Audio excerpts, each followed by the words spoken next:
നരേന്ദ്രമോദി മൂന്നാമത് ഇന്ത്യയുടെ പ്രധാനമന്ത്രി അധികാരമേൽക്കുകയാണ്. ഇന്ന് രാത്രി 7:15 സത്യപ്രതിജ്ഞാ ചടങ്ങുകൾ ആരംഭിക്കുക. ഏതാണ്ട് 8,000-ഓളം പേർ സത്യപ്രതിജ്ഞാ ചടങ്ങിൽ ഭാഗമാകുമെന്നാണ് പറയപ്പെടുന്നത്.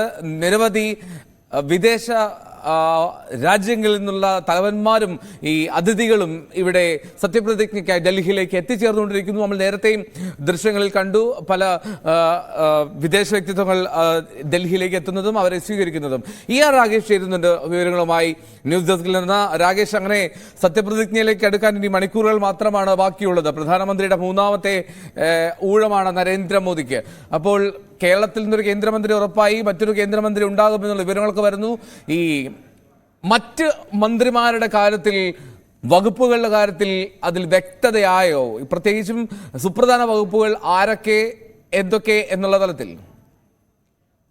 എൽദോ, സത്യപ്രതിജ്ഞാ ചടങ്ങിനോട് അടുക്കുമ്പോൾ ഏതാണ്ട് മന്ത്രിമാരുടെ കാര്യത്തിൽ ധാരണയായിരിക്കുന്നു. ഏതാണ്ട് 40-ലധികം പേരുടെ പേരുകൾ ഇതിനോടകം തന്നെ പുറത്തു വന്നിരിക്കുന്നു. കാരണം ഇന്ന് സത്യപ്രതിജ്ഞ ചെയ്യുന്ന മന്ത്രിമാരെയൊക്കെ തന്നെ പ്രധാനമന്ത്രി ചായ സൽക്കാരത്തിനായി ഔദ്യോഗിക വസതിയിലേക്ക് ക്ഷണിച്ചിട്ടുണ്ട്. ഇപ്പോൾ പ്രധാനപ്പെട്ട നേതാക്കളൊപ്പം ഈ ക്ഷണം ലഭിച്ചവർ എല്ലാവരും തന്നെ ലോക് കല്യാൺ മാർഗിലെ പ്രധാനമന്ത്രിയുടെ വസതിയിൽ എത്തിയിട്ടുണ്ട്. ഏതായാലും രാജ്നാഥ് സിംഗ്, അമിത്ഷാ, നിതിൻ ഗഡ്കരി എന്നിവർ കഴിഞ്ഞ തവണത്തേതുപോലെ ഇത്തവണയും ഈ സർക്കാരിലെ പ്രധാനപ്പെട്ട വകുപ്പുകൾ തന്നെ കൈകാര്യം ചെയ്യും. ധനമന്ത്രിയായിരുന്ന നിർമ്മല സീതാരാമനും ഇത്തവണ മന്ത്രിസഭയിൽ ഉണ്ടാകും. നിർമ്മലയ്ക്കും അത്തരം ക്ഷണം ലഭിച്ചു എന്നാണ് ഇപ്പോൾ പുറത്തു വരുന്നത്. മറ്റു പേരുകൾ ഇങ്ങനെയാണ്: അർജുൻ രാം മേഘ്വാൾ മന്ത്രിയാകും. ഒപ്പം തന്നെ ബീഹാറിൽ നിന്നുള്ള BJPയുടെ സഖ്യകക്ഷിയായ LJPയുടെ നിന്നുള്ള ഹാജിപൂരിൽ നിന്നുള്ള അംഗം ചിരാഗ് പാസ്വാനും ഇന്ന് സത്യപ്രതിജ്ഞ ചെയ്യും. JDS നേതാവ് HD കുമാരസ്വാമി സത്യപ്രതിജ്ഞ ചെയ്യും. അസമിൽ നിന്നുള്ള സർബാനന്ദ സോനോവാൾ കഴിഞ്ഞ സർക്കാരിൽ മന്ത്രിയായിരുന്നു, സത്യപ്രതിജ്ഞ ചെയ്യും. പ്രഹ്ലാദ് ജോഷി കഴിഞ്ഞ സർക്കാരിന്റെ കാലത്ത് പാർലമെന്ററി കാര്യ മന്ത്രിയായിരുന്നു. പ്രഹ്ലാദ് ജോഷിക്കും ഇത്തരത്തിൽ ഇന്ന് സത്യപ്രതിജ്ഞ ചെയ്യും. മധ്യപ്രദേശ് മുൻ മുഖ്യമന്ത്രി ശിവരാജ് സിംഗ് ചൗഹാന് ഏതായാലും ഇന്ന് മോദിയുടെ ഓഫീസിൽ നിന്ന് കോള് വന്നിട്ടുണ്ട്. ശിവരാജ് സിംഗ് ചൗഹാനും ഇന്ന് മന്ത്രിയായി ഏതായാലും സത്യപ്രതിജ്ഞ ചെയ്യുകയാണ്. TDPയുടെ 2 പേരാണെന്ന് സത്യപ്രതിജ്ഞ ചെയ്യുന്നത്. ഒന്ന് രാംമോഹൻ നായിഡു, ഒപ്പം ചന്ദ്രശേഖർ, P ചന്ദ്രശേഖർ. ഈ 2 പേരിൽ രാംമോഹൻ ക്യാബിനറ്റ് മന്ത്രിയായും ചന്ദ്രശേഖർ സഹമന്ത്രിയായും സത്യപ്രതിജ്ഞ ചെയ്യുമെന്നാണ് ഇപ്പോൾ TDP നേതാക്കൾ അറിയിച്ചിട്ടുള്ളത്. JDUവിൽ നിന്നും സമാനമായ രീതിയിൽ 2 പേർ സത്യപ്രതിജ്ഞ ചെയ്യും.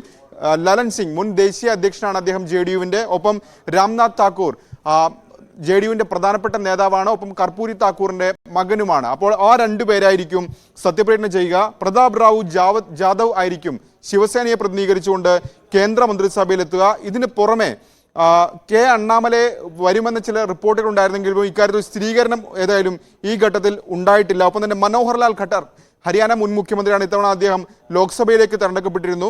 ജ്യോതിരാദിത്യ സിന്ധ്യയും കഴിഞ്ഞ സർക്കാരിന്റെ കാലത്ത് വ്യോമയാന മന്ത്രിയായിരുന്നു. അദ്ദേഹവും മന്ത്രിയാകുമെന്നാണ് ഇപ്പോൾ പുറത്തു വരുന്നത്. അദ്ദേഹത്തിനും ക്ഷണം ലഭിച്ചിട്ടുണ്ട് ഇന്ന് ചായ സൽക്കാരത്തിനായി. ഇതിനു പുറമെ ജയൻ ചൗധരി RLD നേതാവാണ്.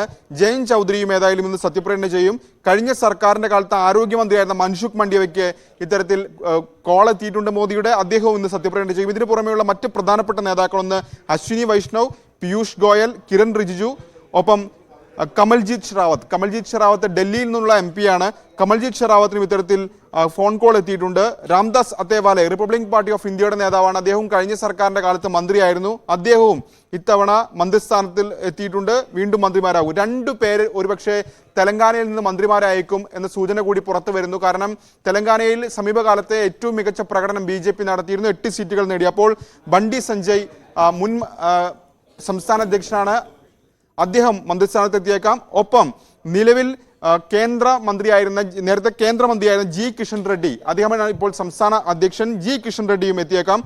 കർണാടകത്തിൽ നിന്ന് ശോഭ കരന്ദലജയ്ക്ക് ക്ഷണം ലഭിച്ചു എന്ന വിവരങ്ങൾ കൂടി പുറത്തു വരുന്നു. അപ്പോൾ ശോഭ കരന്ദലജയും മന്ത്രിയാകാനുള്ള സാധ്യതയുണ്ട്. റാവു ഇന്ദർജിത് സിംഗും മന്ത്രി അയക്കുമെന്നാണ് സൂചന. അങ്ങനെ ഒരു 40-ഓളം പേരുകൾ ഇതിനോടകം തന്നെ പുറത്തു വന്നിരിക്കുന്നു. ഇവർക്ക് എല്ലാവർക്കും തന്നെ ക്ഷണം ലഭിച്ചിട്ടുണ്ട്. ഇന്ന് മുഴുവൻ മന്ത്രിമാരും സത്യപ്രതിജ്ഞ ചെയ്യുമെന്ന് ഏതായാലും BJP വൃത്തങ്ങൾ അത്തരമൊരു സ്ഥിരീകരണം നൽകുന്നില്ല.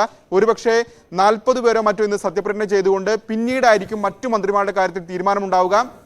ഏതായാലും വകുപ്പുകളുടെ കാര്യത്തിൽ ഒരു പ്രഖ്യാപനത്തിലേക്ക് ഇതുവരെ കടന്നിട്ടില്ല. ഒരുപക്ഷെ ഈ സത്യപ്രതിജ്ഞ ചടങ്ങ് കഴിഞ്ഞതിന് ശേഷം നാളെ ആയിരിക്കും വകുപ്പുകൾ സംബന്ധിച്ച പ്രഖ്യാപനം ഉണ്ടാവുക. ഏതായാലും പ്രധാനപ്പെട്ട വകുപ്പുകൾ BJP തന്നെ കൈകാര്യം ചെയ്യും. ധനകാര്യം, സാമ്പത്തികം, ആഭ്യന്തരം, പ്രതിരോധം ഇത് കഴിഞ്ഞ സർക്കാരിന്റെ കാലത്തൊക്കെ തന്നെ BJP കൈകാര്യം ചെയ്തു പോകുന്നതാണ്. അപ്പോൾ അത് BJP തന്നെ കൈകാര്യം ചെയ്യും. ഇത് പുറമെ വിദ്യാഭ്യാസ വകുപ്പ്, പ്രത്യേകിച്ച് RSSന്റെ ആശയങ്ങളൊക്കെ കഴിഞ്ഞ കുറെ കാലങ്ങളായി നടപ്പാക്കാൻ പ്രധാനപ്പെട്ട വകുപ്പാണ് വിദ്യാഭ്യാസം. അപ്പോൾ അതും ഘടകകക്ഷികൾക്ക് നൽകരുത്, അത് കൈവശം വെക്കണം എന്ന നിലപാട് ഏതായാലും BJPക്കുണ്ട്.